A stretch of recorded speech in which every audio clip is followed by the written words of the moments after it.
j'ai le plaisir d'accueillir Hélène Lafont-Couturier. Bonjour. Bonjour. Et Bruno David.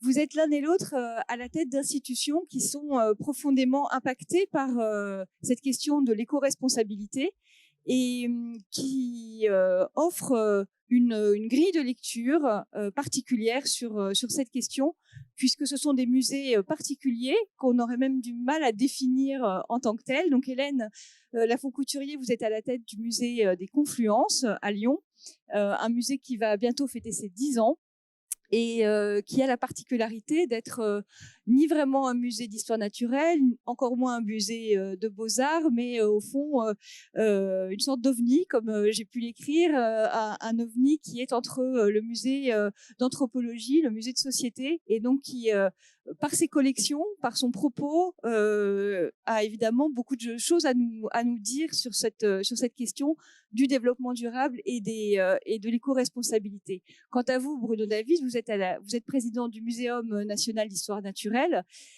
qui là aussi est difficile à embrasser dans une seule définition, puisque c'est, je crois, 13 sites, et c'est à la fois un musée, des jardins, des parcs zoologiques, des arboretums, donc là aussi des sites et une institution qui est au cœur de ces questions d'éco-responsabilité. Ma première question. Alors là, vous mettez Confluence KO dès le départ, c'est rude. Vous avez l'un et l'autre, j'allais dire, un regard sur l'évolution récente des musées de ce point de vue-là, mais effectivement, du haut de ces 400 ans, c'est encore plus significatif. Pour l'un comme pour l'autre, ma première question sera simple. Qu'est-ce qu'est pour vous un musée éco-responsable, et en quoi et comment voyez-vous votre rôle en tant que dirigeant d'institution de ce point de vue-là? On commence avec vous, Hélène. Alors, c'est vrai, pour répondre à votre question, je dirais que un musée éco-responsable, c'est déjà un musée qui se pose des questions. Je pense que le musée est d'abord un acteur qui est responsable et au titre bien sûr d'une responsabilité environnementale, mais pas seulement, d'une responsabilité aussi sociale, d'une responsabilité économique. Les musées aussi sont des lieux qui déjà préservent, conservent et ont une obligation scientifique. Donc le rôle pour moi du musée, la question de la responsabilité environnementale aujourd'hui, j'allais dire, ça fait partie des enjeux. Enfin, on vit avec. On peut pas juste se dire on va y aller, on y est. Donc ça fait partie du quotidien, ça infuse toutes les actions et dans l'organisation même de l'institution. Donc le musée a ce rôle de vigie, en fait, quelque part. C'est un lieu où d'abord la parole doit être fiable. C'est un lieu qui aide à comprendre la complexité du monde dans lequel on vit, et donc sa parole doit être fiable. Ça, je crois que c'est quelque chose de très important et sur lequel on ne peut pas transiger. C'est la première des choses. Et par cette parole fiable, être un lieu de référence pour le public qui vient. On doit être accessible, on doit être compréhensible dans ce que l'on présente, dans notre programmation, mais aussi dans la façon dont on travaille au quotidien. Cette question d'éco-responsabilité, elle infuse toutes nos actions, même si on le sait, elle a des limites. Pour vous, Bruno David, qu'est-ce qu'un muséum éco-responsable ? Alors, j'irai même un cran plus loin. Un muséum, bien sûr, c'est un endroit où on construit de la connaissance, on archive des collections, une cabine de connaissances. Ah.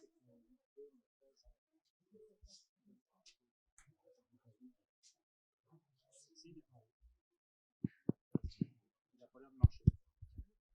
Merci. Oui, vous m'entendez là ? Sabotage. Oui, merci. Non, mais on est bien partenaires. Oui, c'est prendre un petit peu de recul, c'est aussi de poser des questions. Le musée, comme le disait Hélène Lafont-Couturier, c'est un endroit où on va construire de la connaissance. autour de collections, autour de recherches, et ça, les musées le font depuis très longtemps. C'est un endroit où on va accueillir des publics, transmettre un certain nombre de messages scientifiques. La devise que j'ai pour le muséum, c'est émerveiller pour instruire. Donc, on peut s'émerveiller devant les beautés de l'histoire naturelle et en même temps, on peut s'instruire. Mais il y a un troisième axe qui me semble important aujourd'hui, c'est ce que j'appelle un musée engagé et responsable. C'est-à-dire que nous sommes face à une crise environnementale majeure au niveau de la planète en général. Et en tant que musée d'histoire naturelle, on doit participer à aider à la réflexion de nos concitoyens. Ça ne veut pas dire que nous sommes prescripteurs d'opinion, ça veut dire simplement qu'on doit donner des clés de lecture de ce qui est en train de se passer. Et c'est ça un musée engagé et responsable. C'est participer au débat de société, peut-être un petit peu ce qu'on va faire ce matin, mais s'engager vraiment. Et au muséum, c'est ce qu'on essaye de faire le long de ce troisième axe avec différents vecteurs. Alors, je ne sais pas si j'en parle tout de suite ou pas. Oui, je pense. Et peut-être déjà du point de vue des collections, en fait, quel récit vous avez envie de porter, quel message vous avez envie de transmettre à vos publics, et peut-être très concrètement, est-ce qu'il y a un objet, une salle, quelque chose qui, pour vous, est vraiment va dire quelque chose au monde d'aujourd'hui et qui peut-être n'existait pas il y a 400 ans dans les intentions du muséum? Ah, sûrement pas. Non. Il y a 400 ans, c'était pas ça. Les collections, c'est un archivage d'un patrimoine universel. Alors, on est face à un paradoxe quand on continue d'accroître les collections, notamment d'histoire naturelle, c'est qu'on va prélever finalement des spécimens dans la nature pour les mettre en collection. Donc, on va détruire des individus pour les mettre dans des collections, que ce soit des insectes, des oiseaux ou des ratons laveurs. Donc, on va faire ça. Mais d'un autre côté, il faut qu'on archive ce patrimoine mondial, c'est un patrimoine mondial qui appartient à l'humanité. Nous sommes simplement les garants de ce patrimoine, les conservateurs de ce patrimoine. Je rappelle qu'au muséum, on a 68 millions de spécimens dans les collections. Ça fait un spécimen par Français, en gros. Donc c'est une très grande richesse. On est 2e ou 3e au monde dans les musées d'histoire naturelle en termes de nombre d'objets préservés. Et ces collections sont des références qui nous permettent de nous retourner aussi vers le passé. C'est pas seulement on a trouvé cet écureuil ou ce rapace à tel endroit et à tel moment, ce qui en soi peut être intéressant, mais c'est également si on étudie chimiquement les plumes de ce rapace, quelle était la composition de l'atmosphère et la pollution au moment où ce rapace vivait. Donc ça nous permet ce type de retour en arrière. Et au-delà de ça, on peut même se poser des questions en histoire des sciences. C'est finalement pourquoi quelqu'un, il y a 150 ou 200 ans, a recueilli et a mis ce rapace en collection. Donc, vous voyez, il y a 3 niveaux de lecture aussi à travers les collections. Et ça, ça fait partie de ce que sont ces collections, de comment on les met à disposition, comment elles viennent irriguer aussi la diffusion qu'on peut faire auprès du public et comment elles participent à une lecture en profondeur, dans la profondeur du temps, de l'évolution, en particulier de la biodiversité.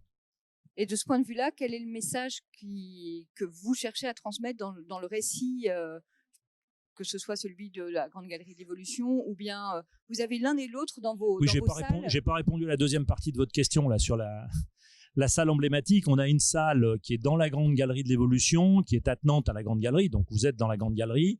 Et il y a une des salles latérales qui est la salle des espèces menacées et disparues, que vous connaissez peut-être. Qui est une très belle salle. On a l'impression d'être un peu dans une nef d'église, c'est absolument magnifique.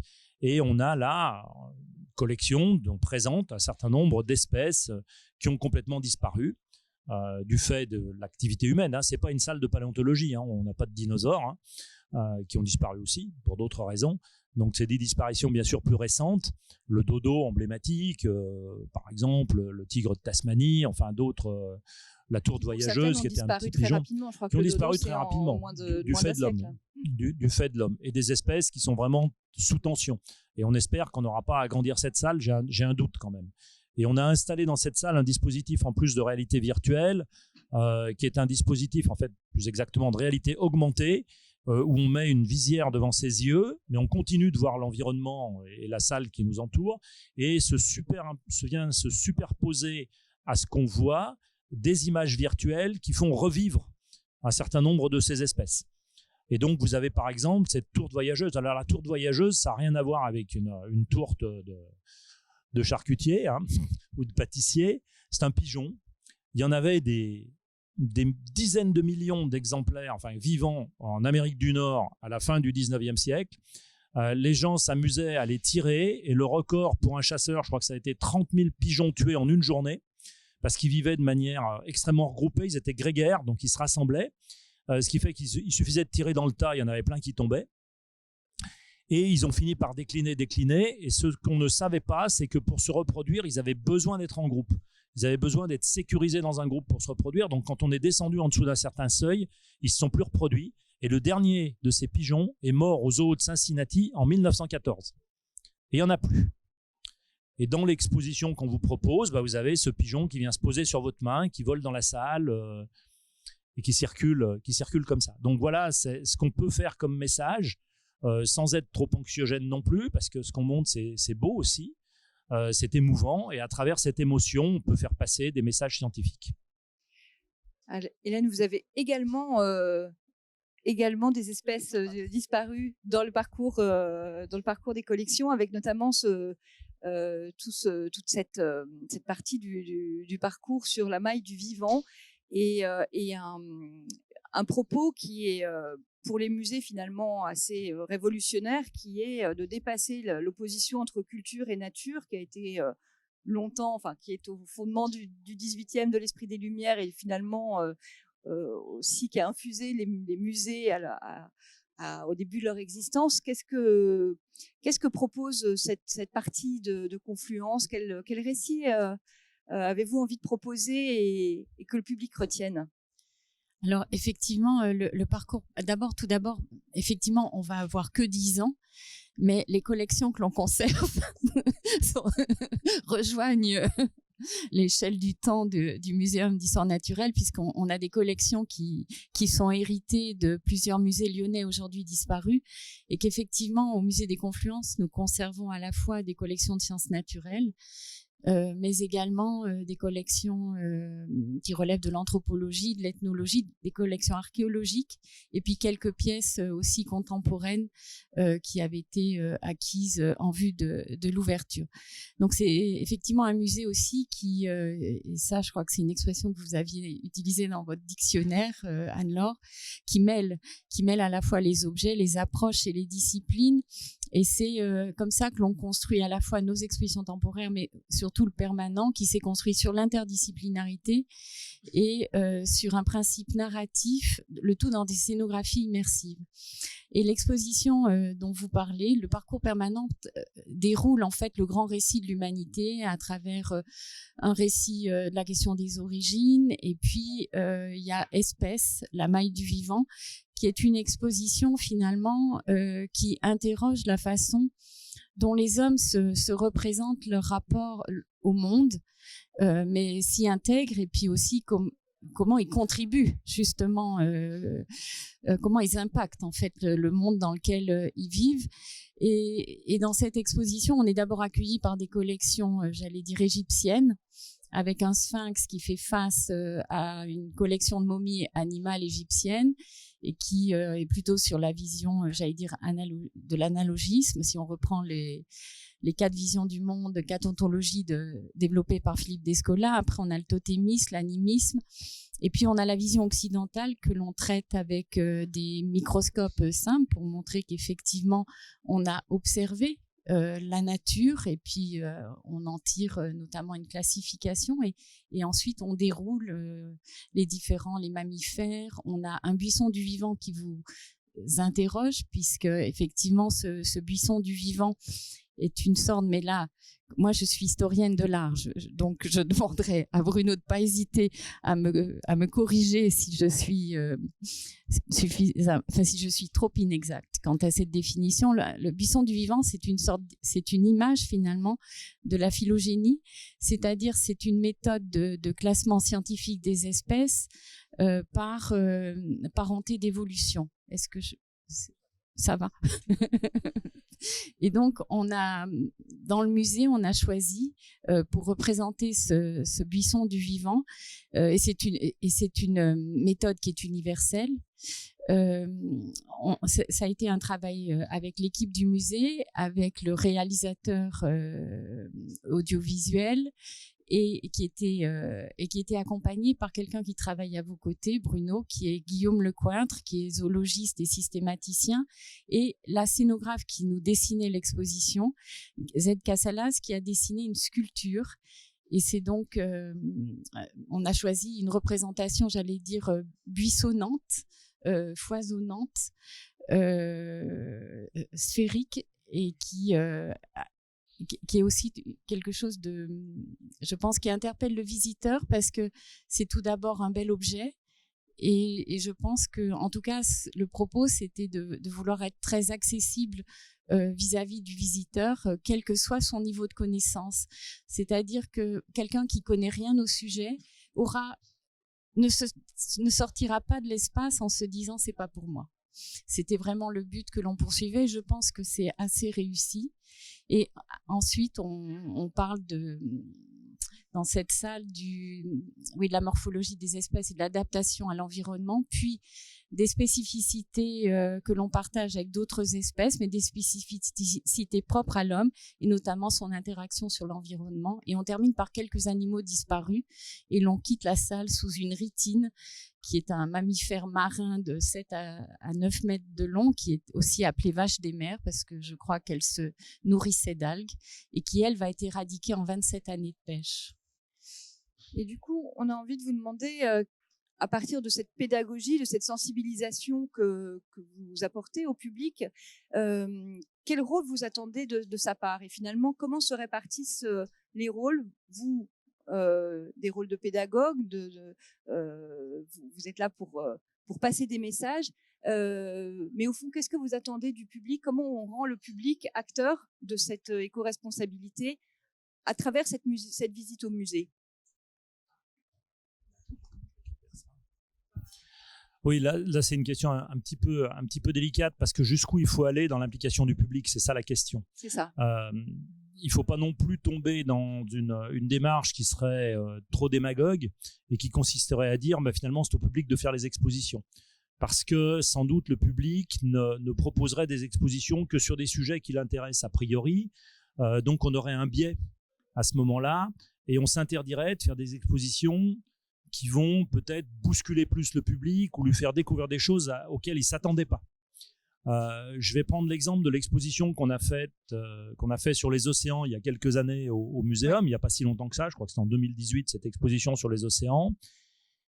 Et moi-même, je viens de la biologie marine, et quand j'étais au CNRS avant d'être au Muséum d'histoire naturelle. Et je voulais vraiment cette exposition sur les océans pour montrer à quel point l'océan est insolite, il est étonnant. Et il ne s'agit pas, j'avais demandé aux équipes, je veux une exposition où il n'y a ni requin ni dauphin. Ce à quoi on aurait pu s'attendre si on avait posé les questions au public. Montrez-nous les dents de la mer, montrez-nous les gentils dauphins. Enfin, non, c'était interdit de montrer ça. Et on est allé chercher le plancton microscopique, faire une salle circulaire dans laquelle le public s'immergeait, où il y avait du plancton qui nageait tout autour à différentes échelles, pour montrer à quel point ce plancton est simplement beau, il est merveilleux, et il est totalement inconnu, ou pratiquement totalement inconnu. Et je pense que c'est ça qu'il faut faire. Donc il ne faut pas non plus tomber dans c'est au public de faire les expositions. Nous, on est là pour sensibiliser le public. On n'est pas là non plus pour être anxiogène. Dans cette même exposition, j'avais donné comme message, on ne fait pas une exposition anxiogène, on fait une exposition sur la beauté des choses. On essaye de séduire par la beauté, de susciter une émotion à travers cette beauté de ce qu'on va montrer. Cette émotion, elle est fixatrice de mémoire, on peut faire passer des messages derrière ça, parce que quand on est dans une situation où on ressent une certaine émotion, on peut plus facilement mémoriser un message qui est derrière que si on est face à un écran froid et neutre. Et l'objectif, c'était vraiment de faire en sorte que la personne qui avait visité l'exposition sorte de l'exposition en étant plus sensible à des messages qu'il pouvait ensuite entendre sur différents médias que ce qu'il était quand il était rentré dans l'exposition. Autrement dit, j'espérais une sensibilisation au sujet de l'océan et des pressions qui s'exercent sur l'océan, mais cette sensibilisation, la construire à travers la beauté de ce qu'on montrait et pas à travers des messages anxiogènes. Et c'est comme ça, je pense, qu'on embarque le public et on est dans un dialogue à ce moment-là avec le public et c'est ça qu'il s'agit de construire. Mais il ne faut pas se tromper de rôle non plus et je suis profondément rationnel et scientifique et donc je mets des limites aux compétences de chacun simplement. Et il faut pas se tromper. C'est pas pour autant qu'on n'a pas des dialogues avec le public, qu'on fait pas des enquêtes sur les ressentis du public, sur comment il sort de nos expositions, est-ce qu'il est content, est-ce qu'il est pas content, vers quoi on pourrait aller. Avant de choisir un sujet d'exposition, par exemple, on peut faire des enquêtes et on en fait en proposant différents sujets, en voyant quel est le sujet qui potentiellement peut le plus intéresser. Alors il y a des sujets, on sait que ça va intéresser. Je viens d'inaugurer l'exposition sur les félins la semaine dernière. Bon, je veux dire, j'ai pas de souci sur le succès que pourra avoir cette exposition. Mais précisément, vous la faites aussi avec une intention de sensibilisation, et si oui, laquelle? Qu'est-ce que, au-delà de l'émerveillement, vous dites s'émerveiller pour instruire, qu'est-ce que le public peut avoir comme message vis-à-vis de la biodiversité et précisément celle des félins? Je plaisante, mais le message, c'est finalement mon chat, comment il va là. Pourquoi il me fait des trucs comme ça? Il n'est pas tout seul, il y a 38 espèces de félins, on présente ces 38 espèces, et on montre à quel point aussi ces félins ont une adaptation remarquable, à quel point ils sont aussi sous pression. À proximité de l'entrée de l'exposition, on présente les 38 espèces, donc vous êtes face aux 38 espèces de félins qui vivent dans le monde aujourd'hui. Alors tout le monde est capable d'en citer une dizaine à peu près, 8 autres, c'est plus difficile, hein. Le chat des sables, le chat, le marguet, enfin ça vous dit rien. Ça me disait pas grand-chose avant l'exposition non plus, hein, je vous rassure. Hein. Donc, mais ils sont des bêtes qui sont très belles. Et on présente un tas de pots, parce qu'on a des pots en collection. Donc on a fait un tas de pots de félins. Et sous le tas de pots de félins, il y a une petite salle avec un film qui présente les dangers qui guettent les félins aujourd'hui, et notamment les grands félins. Donc on essaye de sensibiliser à travers ça. À cause de l'action humaine ? De l'action humaine, à la fois par la destruction des environnements dans lesquels vivent ces félins, et puis par la destruction de ces félins eux-mêmes. Donc c'est ça aussi qu'il faut montrer. Mais franchement, je pense que le public ne réalise pas à quel point ce groupe est divers. Ce groupe est riche dans tous les environnements, y compris dans des environnements qui nous sont quasi familiers en Europe. Hein. Et donc, c'est aussi montrer ça. Et on a réussi à le montrer, alors je vais faire la promotion de l'exposition là, mais à travers des taxidermies, donc des animaux préparés, qui sont des œuvres d'art. Franchement, on a une panthère qui saute après trois gazelles qui sont juste au-dessus d'elle. Et la structure entière repose sur un bout de la queue de la panthère qui fait à peu près 4 cm. Il y a des arcs en acier à l'intérieur de la structure, enfin après il y a des trucs, hein, mais il n'y a rien de suspendu, tout est en équilibre. Et on a cette panthère qui saute, on a un caracal, donc un petit félin avec des oreilles pointues et pleines de poils, qui saute après une pintade aussi, qui est suspendue dans le vide. Après une pintade, on a un jaguar qui est en train d'attaquer un pécari, une sorte de sanglier, donc le jaguar d'Amérique du Sud, et ça repose sur une patte du pécari. Il n'y a rien, il n'y a pas de magie, hein, c'est entièrement une action d'équilibre. Donc vous avez des scènes qui sont extraordinairement vivantes, prenantes, très très belles, et c'est aussi sensibiliser, c'est vraiment une action de sensibiliser. Je crois beaucoup à la sensibilisation et au fait qu'il faut susciter de l'émotion chez le visiteur. Et je le disais tout à l'heure, l'émotion est fixatrice de mémoire. Et je trouve que quand on est face, et je crois profondément aussi à la matérialité de ce qu'on doit montrer.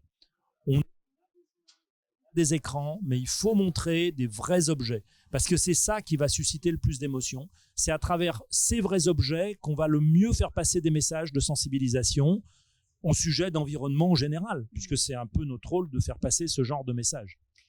Je rebondis sur l'exposition Océan. Vous avez en ce moment une exposition sur les fleuves à Confluence. Bon, je dirais qu'à Confluence, c'est bien la moindre des choses de parler des fleuves. Mais ce thème de l'eau, on voit bien qu'il dans les musées d'histoire naturelle, il est aussi au cœur des collections. Vous pouvez nous en dire un mot de cette exposition sur les fleuves et de ce qu'elle cherche aussi à dire? Alors, il est vrai que, alors je partage complètement ce que disait Bruno, notamment sur la question de la sensibilité, de l'émotion, qui est vraiment quelque chose qui fixe, je pense, l'intérêt, mais au-delà de ça, et qui suscite une curiosité. Donc, on a aussi recours beaucoup à ça au Musée des Confluences. Alors, effectivement, actuellement, on a dans nos expositions temporaires une exposition consacrée aux fleuves du monde, que l'on a intitulé « Nous les fleuves ». On a souhaité vraiment leur donner la parole dans cette exposition. C'est un sujet qui a une forme d'évidence pour nous puisqu'on est entre deux fleuves, si je puis dire, entre le Rhône et la Saône. C'est une exposition en fait, qui interroge la relation des sociétés humaines au fleuve. Et qui offre aux visiteurs un parcours qui suit le cours du fleuve. On commence avec la goutte d'eau et on va finir en se jetant dans la mer.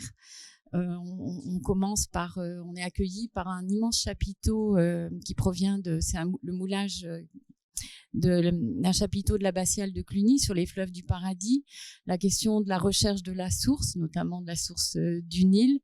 Ensuite, le fleuve, il est source de vie, il est aussi nourricier.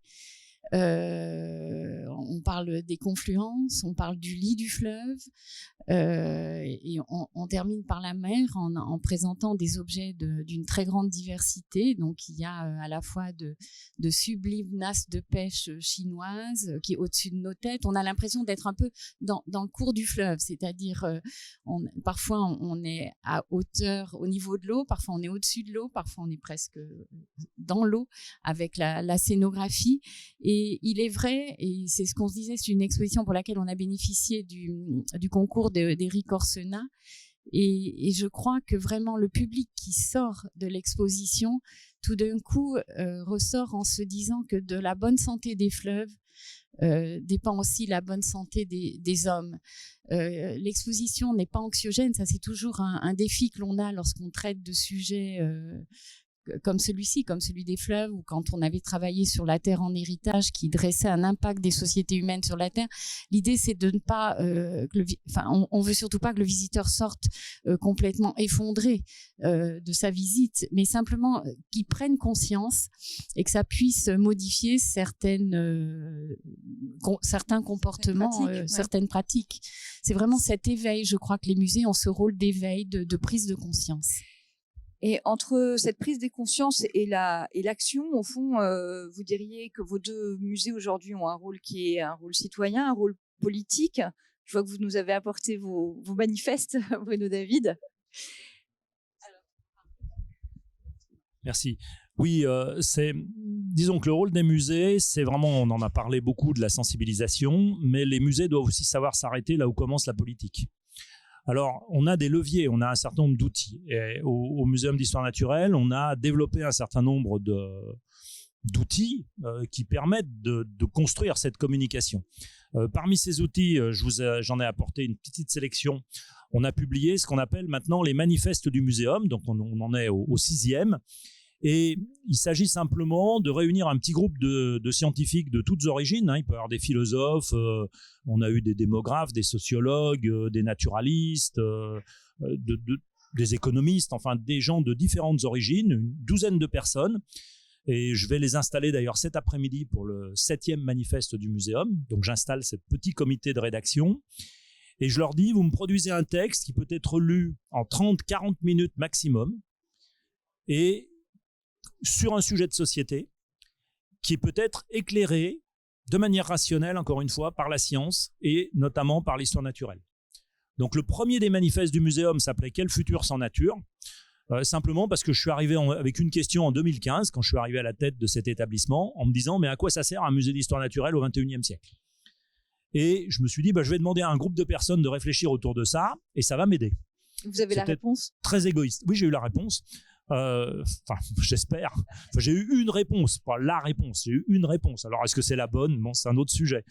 Et en tout cas, on a publié ce petit manifeste qui est à la fois en français et en anglais, avec un petit cahier d'images au milieu. Et puis, on s'est dit, mais ça marche pas mal, on va en faire un autre. Et on en a fait un second sur le sujet des migrations. Donc, vous voyez, les migrations, c'est compliqué, hein, c'est un sujet. Mais on n'a pas dit combien la France devait accueillir de migrants. Hein. Là, on s'arrête avant. Mais on a montré, par exemple, qu'il n'y a pas de vie sans mouvement. Il n'y a pas un être vivant qui, à un moment donné de son cycle de vie, ne se déplace pas. Même un chêne se déplace. Sous forme de pollen, sous forme de gland. Est-ce que tous les chênes seraient empilés les uns au-dessus des autres, sinon, s'ils ne se déplaçaient pas ? Donc tout le monde se déplace. les hommes, on a fait l'histoire des hommes, pas qu'Homo sapiens, en remontant plus loin dans le passé de la lignée des hommes, les Homo erectus, qu'est-ce qu'ils ont fait? Donc, on montre tout ça à travers les migrations. On en a un qui s'appelle Face aux limites, sur les limites du monde. On en a eu un autre sur les humains et les autres animaux. On a fait l'histoire naturelle de la violence. Oui, qui paraît a priori un peu loin de... Pas du tout, parce que, pareil, on prend du recul. On montre, on explique dans ce livre, par exemple, que les marmottes sont des animaux incroyablement violents. C'est très méchant, une marmotte. Non, mais arrêtez de considérer que les marmottes sont des bêtes gentilles. Si on prend comme mesure la capacité au sein d'une espèce d'un individu de tuer un autre individu de la même espèce, donc si on prend ça comme métrique, on se rend compte qu'il y a des espèces qui sont plus violentes que d'autres. Alors on a l'habitude de parler des loups, des lions, on sait bien qu'il y a des loups de temps en temps qui s'entretuent au sein d'une meute pour dominer, qu'un lion mâle peut aller tuer les lionceaux d'une lionne pour la remettre en estrus et pouvoir la féconder à son tour. Ça, on le savait, mais les marmottes se font la guerre entre marmottes et vont tuer d'autres marmottes. C'est pas gentil, les marmottes. Bon. Donc, vous voyez, on prend ce recul. Et le dernier qu'on ait publié s'appelle « Aux origines du genre », donc sur la question du sexe et du genre. Donc, un sujet de société, mais qu'on éclaire avec les données de l'histoire naturelle. Et je peux vous donner le scoop de celui que puisque j'installe le comité de rédaction cet après-midi, ça va traiter des inégalités et de la justice environnementale. Donc encore un sujet de société, mais où l'histoire naturelle a quelque chose à dire.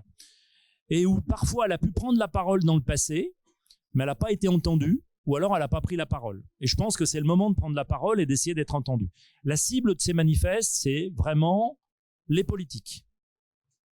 En fait, on en vend plutôt pas mal, ça se vend plutôt bien. J'ai eu les chiffres l'autre jour. On a fait des bénéfices en vendant ces manifestes. C'était pas fait pour ça. Il n'y a pas de modèle économique derrière. C'est fait pour sensibiliser. Sont des textes relativement intellectuels quand même, il faut se plonger dedans, mais qui sont accessibles au plus grand nombre. Et on essaye de toucher les médias, et derrière les médias, de toucher les politiques, essayer de leur expliquer que parfois le monde, il est un petit peu plus compliqué que ce qui se pense. Donc c'est un petit peu ça l'objectif.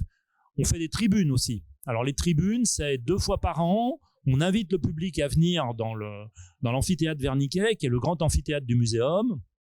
Et on pose là aussi un sujet de société ou un sujet un peu plus léger qu'on essaye d'aborder de manière un peu détendue, un peu ludique. Donc on a fait les plastiques, on a fait les risques, on a fait l'océan, on a fait l'anthropocène, on a fait la violence, on a fait la question du genre aussi, c'est le dernière qu'on ait fait. On essaye de les lier éventuellement au manifeste. Et on essaye de faire ça de manière très, très ludique.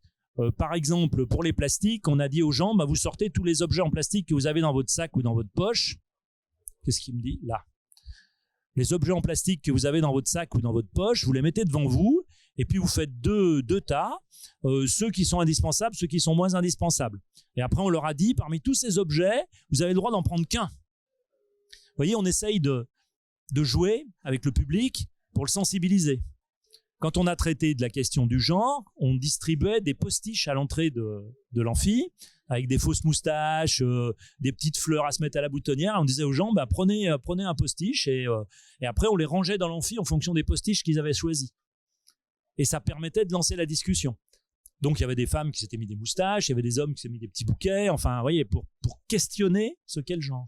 Alors, on voit bien à quel point l'identité même des musées, c'est ce que vous dites, Hélène, dans l'excellent numéro du quotidien de l'art qui est à disposition dans ces murs. Vous dites que cette question de l'éco-responsabilité a transformé l'identité même du musée, parce que derrière cette pédagogie et tous ces messages, il y a aussi l'idée que vous devez être exemplaire, puisque vous êtes vous-même porteur d'une parole dont vous nous avez dit qu'elle devait être fiable. Pour être fiable, il faut être exemplaire. Qu'est-ce que concrètement vous avez changé dans vos pratiques ? Et comment vous l'avez fait? C'est-à-dire, est-ce qu'il y a un référent? Est-ce que vous avez réécrit une partie de votre projet scientifique et culturel? On est ici avec des professionnels de musées. Quelle action concrète cela vous a amené à mettre en œuvre? Alors, tout déjà, dès le départ, en fait, l'équipe du Musée des Confluences est une équipe assez jeune, je dois dire, et qui était très sensibilisée et consciente de ces enjeux. Et c'est vraiment venu de l'équipe qui a d'abord suggéré des petites choses au quotidien. On l'a effectivement très vite inscrit au PSC, au projet scientifique et culturel du Musée des Confluences. C'est vraiment inscrit. Et puis, on voulait, il y avait ce besoin d'avoir une action qui puisse être assez immédiate. C'est vrai que les musées, alors on a des petites choses au quotidien très simples, c'est intégré dans nos marchés, il y a plus de gobelets jetables, enfin plein de choses comme ça, de petites actions au quotidien. Mais les musées, la grande partie des déchets, enfin de production viennent des expositions. Donc, on s'est dit, on va commencer, c'est effectivement la partie la plus visible, c'est par des démontages propres. Qui dit démontage propre veut dire aussi un montage propre. Ça prend, et c'est un des paradoxes, c'est-à-dire qu'un montage et un démontage propre, c'est à la fois plus de temps, et c'est aussi, ça a un coût, curieusement, pour l'institution. Et on fait ça depuis la fin de l'année 2019. Et on s'est rendu compte du nombre. Donc, tout d'abord, lorsque l'on démonte, tout ce qui peut être réemployé par le musée est réemployé par le musée. On le garde et on le réutilise dans les expositions suivantes. Après, on va démonter tous les matériaux pour récupérer par type de matériaux des éléments qui sont ensuite redistribués sur le territoire auprès d'autres structures et associations et redistribués gratuitement. C'est le musée qui le prend en charge, parce que un musée est aussi un acteur responsable sur son territoire, et ça c'est très important. Et en fait, tout ça en cumulé, aujourd'hui, ça fait 45 tonnes qu'on a comme ça redistribuées. Et en fait, si je le compte en mammouths, j'ai pensé à Bruno, on serait entre 7 et 8 mammouths qui auraient été redistribués. Alors ça a été la première étape. Et aujourd'hui, on est dans de l'éco-conception, c'est-à-dire qu'en fait, on essaye d'utiliser on construit en fonction des formats des matériaux pour ne pas avoir du tout éviter les déchets. Donc, par exemple, nos 6 messes d'exposition, au départ, on les faisait 3,50 m. Aujourd'hui, on est passé à 2,80 m parce qu'il y a un format à 2,80 m, qu'on se rend compte que souvent, en fonction de la typologie de l'objet présenté, par exemple, toutes les collections ethnographiques, sur 2,80 m, ça va très bien. Et on n'a pas besoin d'aller jusqu'à 3,50 m. Donc, déjà, on réduit la quantité de l'utilisation de ces panneaux. Ces panneaux, ils sont en médium, mais on a des médiums qui sont recyclés. C'est ce qu'on prend. On fait des armatures en bois, des sortes d'échelles en bois avec des rivets, donc on peut les visser, les dévisser sans aucun problème. On a créé des cartels réutilisables, rétroéclairés réutilisables d'une expo à l'autre. C'est des petites choses comme ça. En fait, au quotidien, ça nécessite du temps, parce qu'effectivement, il faut se réinterroger, il faut se questionner, il faut trouver d'autres voies. C'est du temps, et petit à petit, je pense qu'on ira de plus en plus loin pour réduire en tout cas cette empreinte liée aux expositions, sans nuire à l'esthétique des expositions, ni au caractère immersif. Et sans abandonner les expositions, parce qu'on sait que abandonner les expositions, parce que c'est important de proposer au public des thématiques différentes. Le public a besoin de se nourrir et d'apprendre, parce que les musées sont des lieux où on aide à comprendre. Et quel que soit le sujet actuellement, on a une petite exposition sur la collection de minéralogie, et dans laquelle on explique les usages, enfin les propriétés physiques et chimiques des minéraux, mais en lien avec les usages faits par les hommes depuis les origines, et l'exposition se termine en posant aussi la question de oui, c'est pas un puits sans fin, ces minéraux. Aujourd'hui, il faut trouver aussi d'autres solutions, et c'est dans chaque sujet, on peut faire cette part de parallèle avec la société et interroger la société aujourd'hui. Donc c'est ce qu'on essaye de faire, mais je crois que le musée a un propos qui n'est pas partisan. On doit être neutre dans notre prise de parole, et surtout très très juste et peut-être fiable. Vous avez de votre côté un certain nombre de bonnes pratiques à partager, ou d'actions concrètes que vous avez pu mettre en place? Oui, alors on fait à peu près la même chose. Il y a pas de, on essaye d'avoir des expositions les plus éco-responsables possibles sur Félin par exemple. Au-delà de réutilisation, réemploi des matériaux, des choses comme ça qu'on fait bien sûr, on a essayé que les spécimens qu'on présente viennent le plus possible de nos collections pour éviter le transport. Et donc pour les spécimens naturalisés, 96% des spécimens viennent de nos collections. C'est pas tous, hein. Il y a des spécimens, il y en a notamment il y a un groupe de spécimens qui vient d'Espagne, mais sinon on a vraiment fait les choses en sorte que ça vienne de pas loin. Pour la partie de l'exposition qui est les félins et les hommes avec des objets d'art et des choses comme ça, tout vient des musées parisiens. On n'a pas emprunté à Confluence, trop loin, pas de transport entre Lyon et Paris. Donc on a fait du transport local simplement. Donc vous voyez, on essaye de faire ces choses-là. Quand on fait illumination dans le jardin des plantes, on a déjà fait quatre sessions des illuminations dans le jardin, l'évolution en voie d'illumination, l'océan en voie d'illumination. On avait les mini-mondes en voie d'illumination. La prochaine, là aussi c'est un scoop, à partir de fin novembre, ça sera la jungle en voie d'illumination, puisqu'on sera sur une saison prédateur avec l'exposition félin, les prédateurs dans les eaux, les illuminations. Donc on se pose des questions sur l'impact que ça peut avoir. C'est sûr que si on ne fait rien, on n'a pas d'impact. Bon, là on fait. C'est l'équivalent en consommation électrique, ces illuminations, d'un pavillon de banlieue de 140 mètres carrés. Voilà ce que ça consomme, c'est de l'éclairage LED. Et on a réduit les plages d'ouverture de façon à faire des économies, en particulier les jours de semaine. Et pour la prochaine session, on se demande si on va ouvrir tous les jours, parce qu'il y a des jours où il y a moins de monde.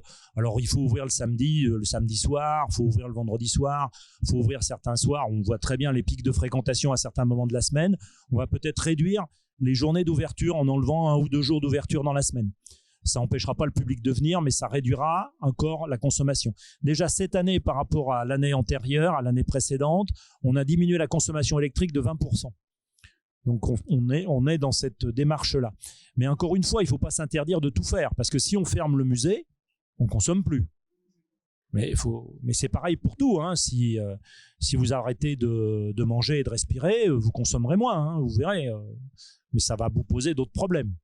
Donc, dans la mesure où on considère que le musée il a aussi un message à faire passer, qu'il a un rôle dans la société, il faut qu'il puisse fonctionner, et en consommant, forcément, il va consommer.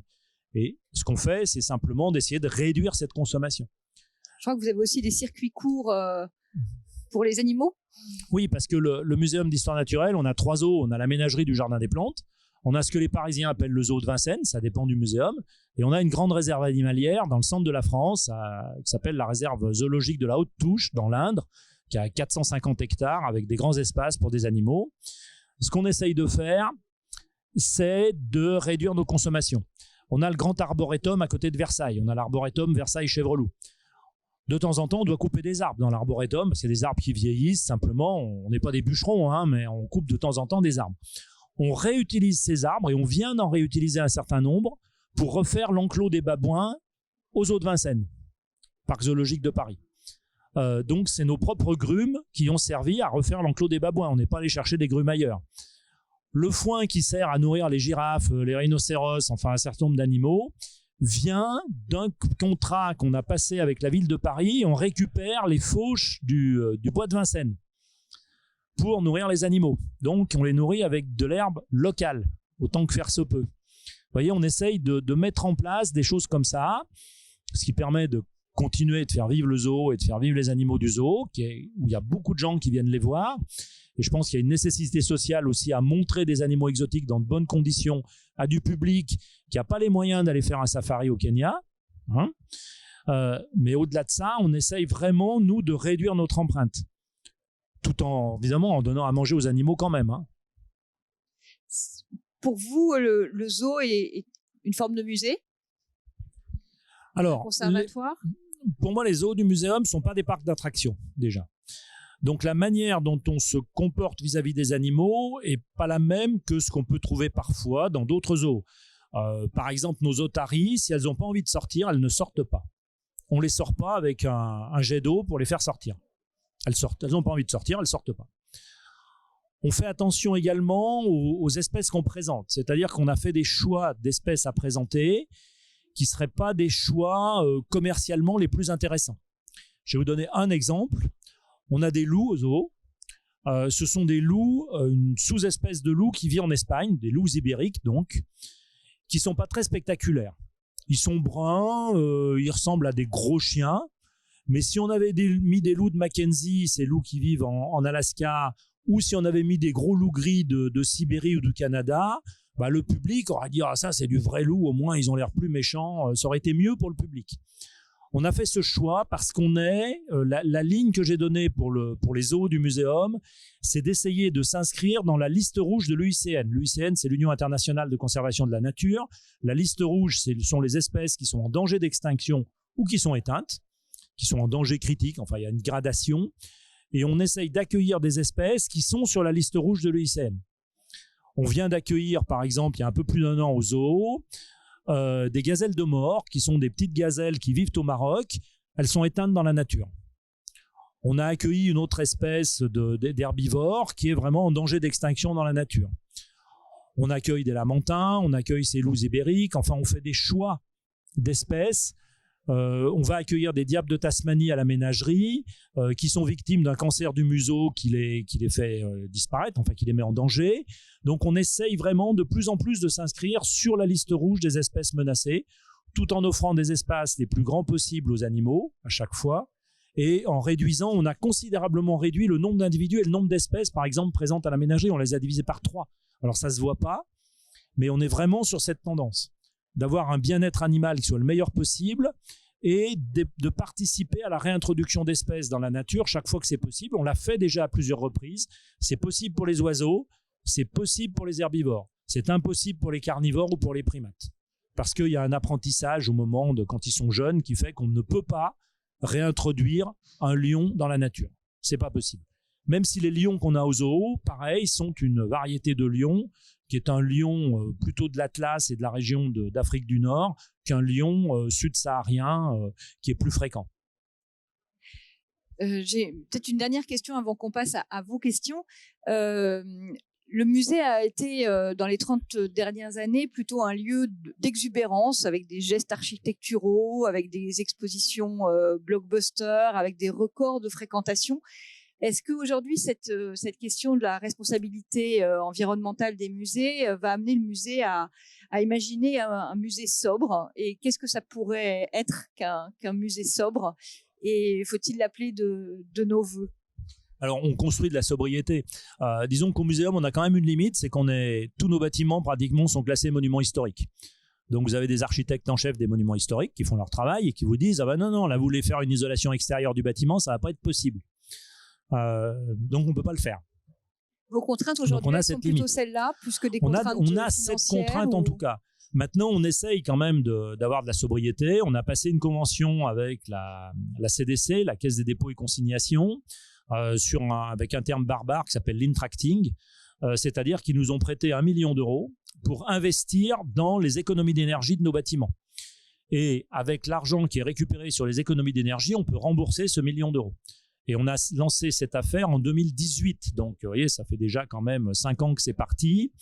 Et on fait des économies d'énergie, après, qui nous servent à rembourser ce prêt. Eux-mêmes ont mis 1 million d'euros. Nous, on a mis 1 million d'euros. Ça fait 2 millions. Alors, c'est pas gigantesque, hein, mais ça permet de faire ce genre de choses dans les limites imposées par le fait que nos bâtiments sont des bâtiments classés. Et par exemple, on a rénové un bâtiment il y a quelques années. Moi, je n'ai pas compris pourquoi il n'y avait pas d'isolation extérieure. On m'a dit, mais on n'a pas pu la faire. On n'a pas pu la faire pour des raisons réglementaires. Et puis, par contre, on rénove d'autres bâtiments, on essaye de faire des économies. Il y a des choses où ce n'est pas possible. La grande galerie de l'évolution, quand vous allez dans la grande galerie qui est gigantesque, hein, c'est très très haut de plafond, le bâtiment est climatisé. Pourquoi il est climatisé? Donc on pourrait se dire c'est quand même un peu bizarre qu'on climatise un bâtiment aussi grand. Simplement, c'est pour la préservation des collections. Parce que si on a des changements de température trop importants pour les collections exposées, elles vont se détruire. C'est-à-dire que la peau des bêtes empaillées ou taxidermisées va se fendiller, va finir par se détruire. Donc on a fait ça. La rénovation du musée de l'Homme, le choix a été différent parce que les collections le permettaient. Ce sont simplement des vitrines qui sont climatisées et pas l'ensemble du bâtiment.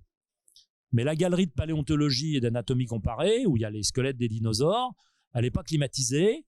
L'été dernier, au mois d'août, elle a été fermée pratiquement tous les après-midi. Il faisait plus de 40 dans la galerie. Donc après, vous voyez les limites de l'exercice. Est-ce qu'on ferme les galeries parce qu'il fait trop chaud dans les galeries ?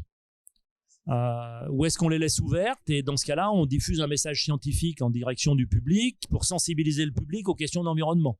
C'est une équation où il faut trouver le point d'équilibre.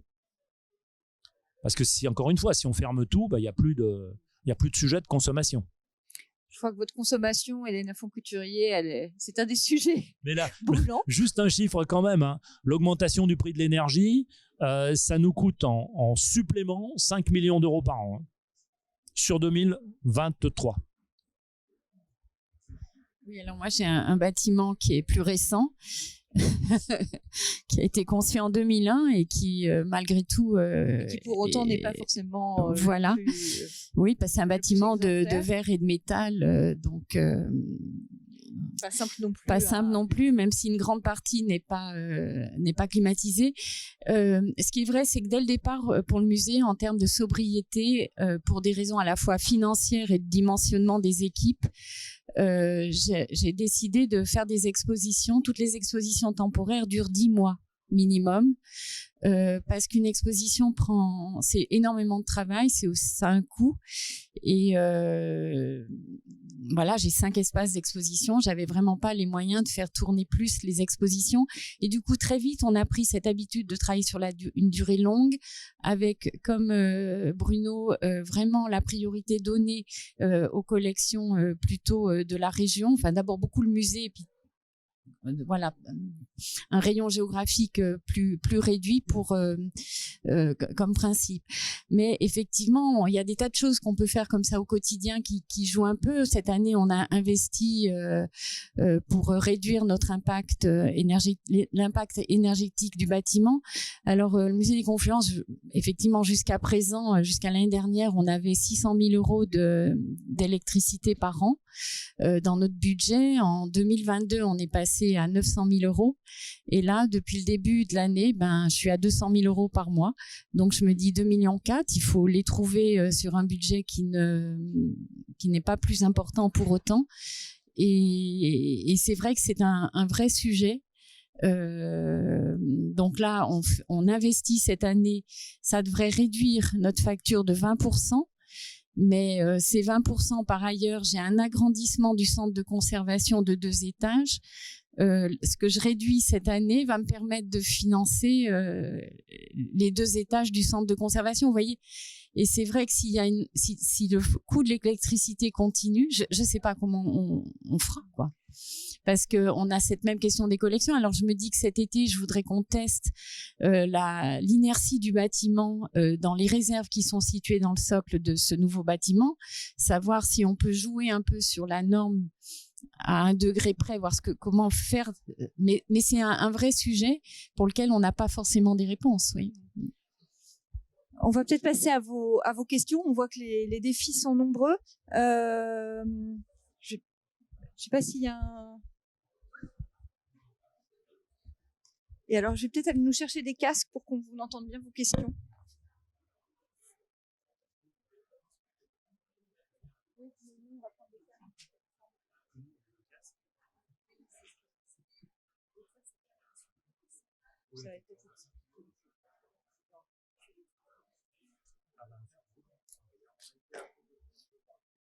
Alors, ça va peut-être un peu compliqué qu'on s'équipe maintenant. Ce que je vous propose, si vous avez des questions, c'est de vous approcher pour qu'on puisse vous entendre.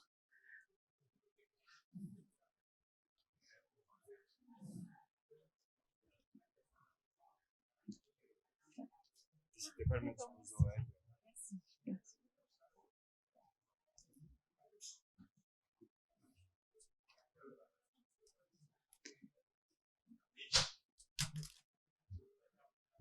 Alors moi j'ai encore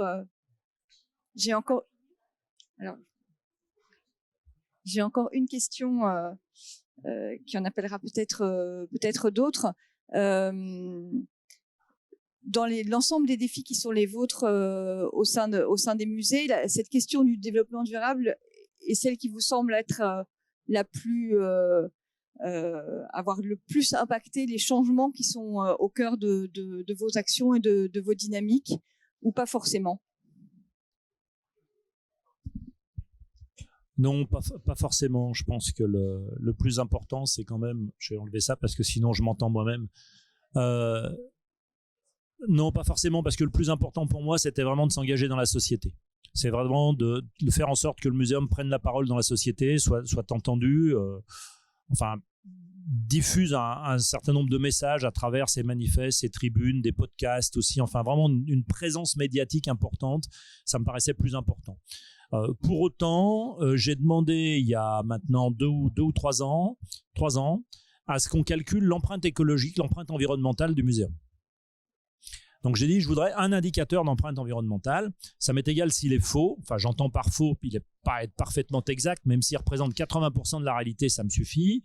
Mais par contre, ça va permettre de dessiner des tendances, de voir si on s'améliore, si on ne s'améliore pas. Donc je voulais qu'on ait cet indicateur d'empreinte environnementale.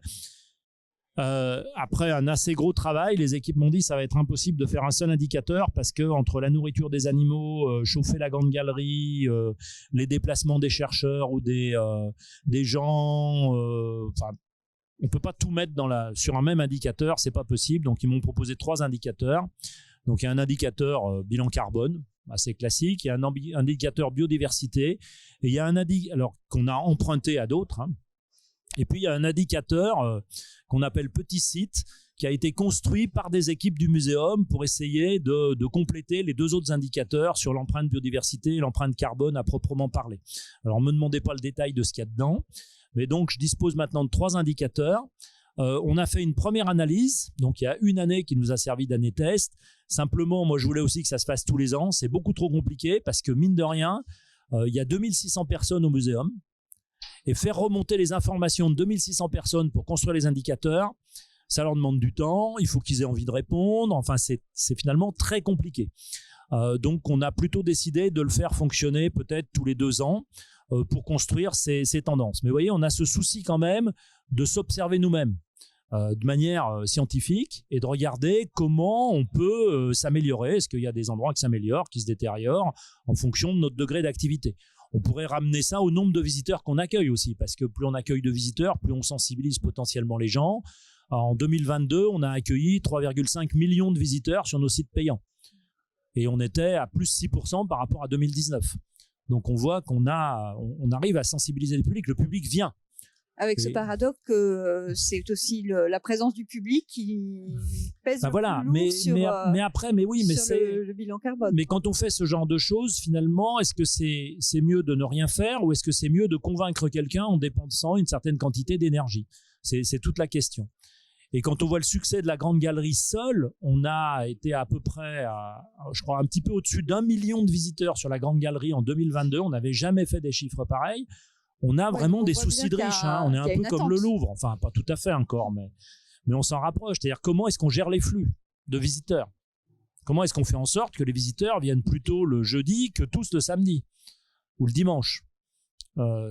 C'est ça qu'il faut arriver à faire, mais ça veut dire qu'il y a une appétence des visiteurs pour venir dans les musées d'histoire naturelle. Et ça, c'est plutôt une bonne chose. C'est-à-dire que les discours qu'on peut entendre autour de la crise environnementale, qui est quand même une réalité, et si on sort du côté anxiogène, les musées participent à construire une réponse, à éclairer finalement nos concitoyens sur comment finalement ils peuvent se comporter, comment ils peuvent regarder la planète, comment est-ce qu'on construit des citoyens responsables, une société responsable, et comment les musées d'histoire naturelle peuvent y contribuer en faisant simplement ce qu'ils ont à faire. Donc il ne faut pas se brimer non plus, même si ça engendre des coûts énergétiques si on est sur l'énergie supplémentaire.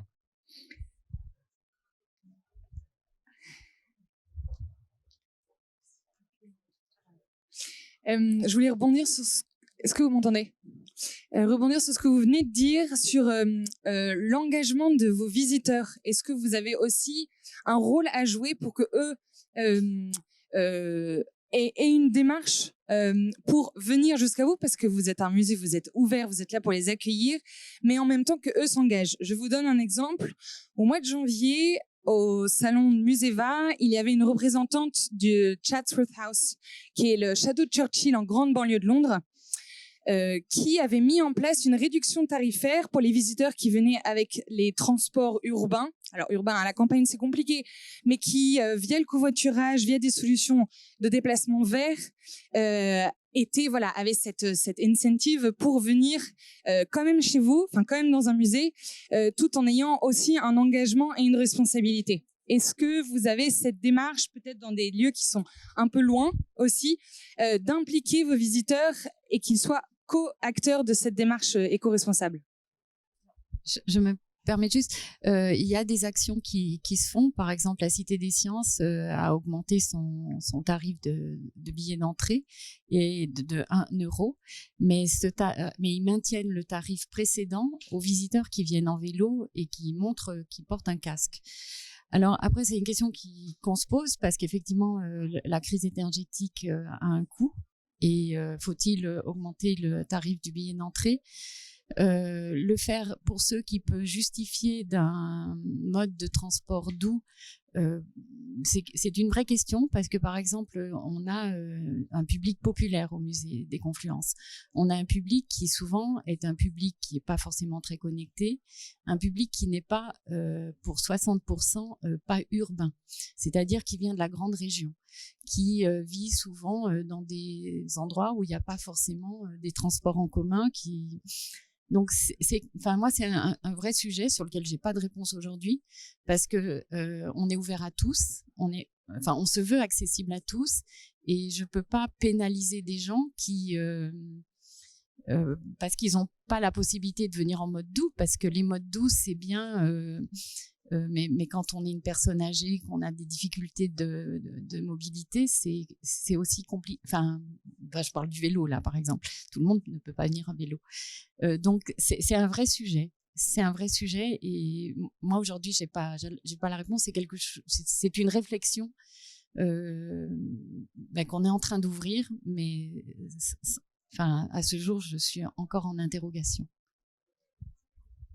Oui, alors nous, on l'a pas fait non plus, mais c'est une idée qui m'intéresse aussi. Alors, on a des sites qui sont assez contrastés, parce que si on prend les sites parisiens du Jardin des Plantes ou du Musée de l'Homme, les gens, ils viennent en transport en commun. Vous n'allez pas vous garer dans le 5e arrondissement ou dans le 16e si facilement que ça. Donc, et il y a des transports en commun dans tous les sens, donc les gens viennent en transport en commun. Le zoo, c'est un petit peu différent. Les gens essayent parfois de venir en voiture, il n'y a pas de parking au zoo, parce que souvent ce sont des familles, on n'est pas si bien desservi que ça par les transports en commun, parce que la station de métro et le tram, ils sont quand même à 10 minutes, un quart d'heure à pied. Si vous venez avec 2 enfants en bas âge pour aller au zoo, vous allez déjà vous taper un quart d'heure à pied, vous faites le tour du zoo, après il faut vous retaper un quart d'heure à pied, c'est un peu compliqué quand même. Donc là, c'est plus difficile. Et puis pour des sites en région, si je pense à la réserve de la Haute-Touche, qui est le site en région qui attire le plus de public, on est au nord de la Brenne, au milieu de nulle part. Hein. Le village le plus proche, il doit être à 15 km. Donc, il n'y a pas d'autre moyen que de venir avec un véhicule. Il n'y a pas de transport en commun, il n'y a rien du tout. Vous êtes dans la campagne la plus totale. Donc, on est sur des sites qui sont très contrastés, soit des sites très urbains dans Paris, où là, la question ne se pose pas, soit sur des sites où c'est pratiquement impossible de venir autrement qu'en voiture.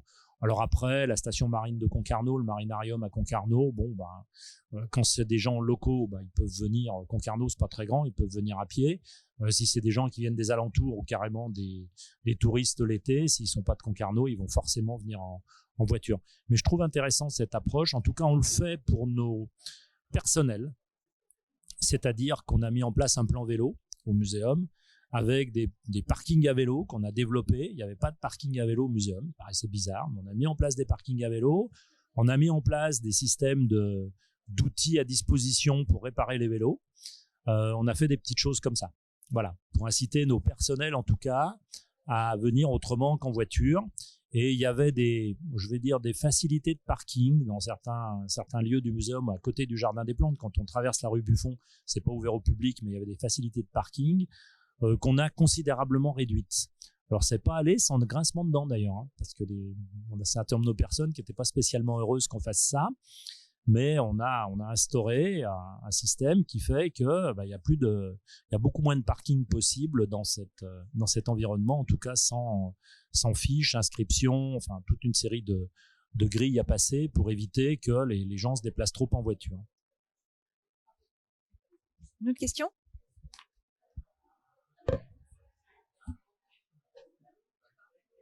Ça marche. Bonjour et merci beaucoup pour tous ces échanges.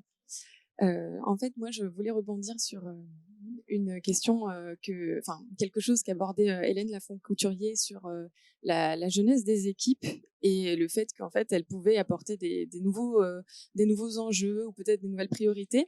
Et on est à un système qui a aussi une dimension, voilà, un sujet qui est la question de la diversité et de l'inclusion. Et je voulais savoir si vous, est-ce que c'est un thème aussi que vous pouvez connecter à en fait votre capacité à être plus éco-responsable ou alors pas du tout. C'est une question ouverte.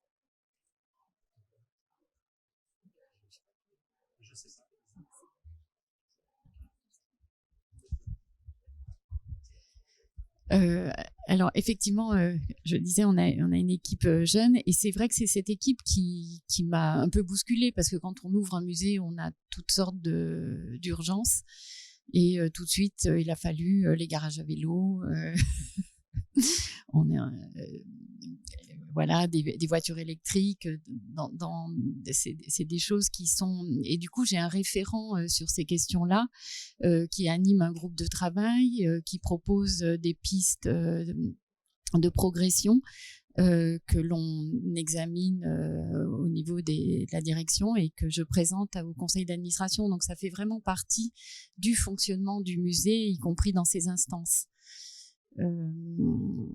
Après, est-ce que j'ai répondu à peu près à votre question? Non, pas complètement.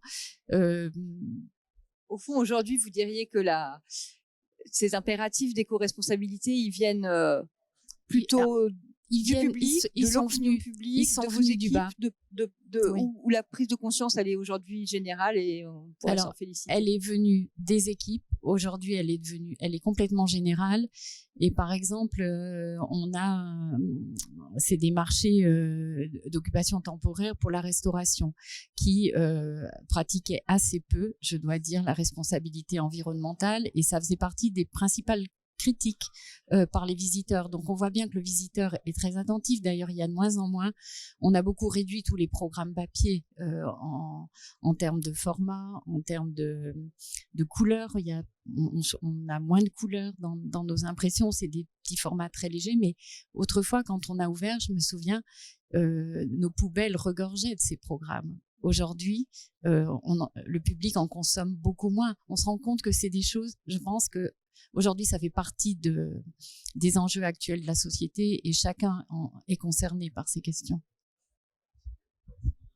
Oui, alors nous, c'est un petit peu pareil. On a une personne, bien sûr, qui est en charge du développement durable au muséum, qui est un poste à plein temps. Donc, on est complètement engagé là-dedans. Après, jeune, moins jeune, on ne va pas tuer tous les vieux du muséum, parce que ça ne me plairait pas d'ailleurs. Je pourrais être une victime. Donc, on suit la pyramide démographique de l'évolution du muséum. Il y a des gens plus jeunes, il y a des gens moins jeunes. Comme je le dis, il y a 2600 personnes, donc il y a beaucoup de monde. Et on suit mais il y a une sensibilisation de beaucoup de personnes autour de ça. On sent très bien qu'il y a une vraie sensibilisation et que maintenant, quand on prend des mesures qui peuvent être perçues comme coercitives pour aller dans le sens d'une meilleure gestion de l'environnement, c'est accepté. Après, il y a d'autres sujets, mais qui sont des sujets qu'on découvre un peu au fur et à mesure. Dans les locaux de la présidence du muséum, quand je suis arrivé, je suis arrivé avec des piles de bouteilles en plastique qui s'accumulaient et qui permettaient la consommation de tous les gens qui sont dans les locaux de la présidence. On n'est pas très nombreux, mais enfin, on avait beaucoup de bouteilles en plastique. Je me suis dit, pourquoi on a toutes ces bouteilles en plastique? On va les éradiquer. Mais on m'a dit, non. L'alimentation du bâtiment se fait par des tuyaux en plomb. Donc, l'eau n'est pas consommable comme ça. En tout cas, bon... C'est pas en boire tous les jours comme ça. Vous pouvez en boire un verre, vous n'allez pas mourir, mais il peut y avoir du saturnisme derrière si vous en consommez trop. Donc, je peux pas imposer à mes personnels de dire, tant pis, vous buvez de l'eau plombée, c'est pas grave. Il m'a fallu quand même plusieurs années pour obtenir l'installation d'une fontaine à eau. Ce qui veut dire que même si on préside un grand établissement comme le muséum, c'est pas parce qu'on dit on va faire ça qu'on va y arriver. Il y avait des gobelets en plastique. J'ai fait éradiquer les gobelets en plastique. Des petites choses comme ça, mais y compris à la présidence. Au niveau des conseils, par exemple, il y avait des petites bouteilles en plastique qui étaient qui étaient mises sur table. On les a remplacées par des carafes. On a fait des belles carafes du muséum avec le logo, le sceau du muséum sur les carafes. Enfin, on essaye de faire, d'aller dans ce sens-là. Mais à chaque fois, évidemment, il y a un certain nombre de personnes qui prennent ça pour des contraintes. Alors, ils m'enquiquinent la vie, ils m'empoisonnent, c'est pas possible. Puis il y a d'autres personnes qui trouvent que c'est bien. Mais il y a un mouvement qui va quand même vers cette amélioration. Ça va pas toujours aussi vite qu'on le souhaiterait. Moi, il y a des moments où j'aurais souhaité aller plus vite et je me suis rendu compte que finalement, il y avait de l'inertie dans le système. Mais on avance. On n'est pas dans le mouvement inverse, en tout cas. On est vraiment dans un mouvement qui va vers une amélioration de notre empreinte écologique et environnementale. On est arrivé au bout de notre heure de discussion. Je voudrais vous remercier infiniment, Hélène Lafont-Couturier, Bruno David, pour cette heure partagée. Vous remercier et vous souhaiter à tous une bonne découverte du CITEM. Voilà, on retiendra, outre que les marmottes sont méchantes, que nos musées ont beaucoup à dire sur ce sujet et que s'émerveiller pour s'instruire, c'est au fond le propre de vos métiers et qu'ils sont en cela bien remarquables. Merci infiniment.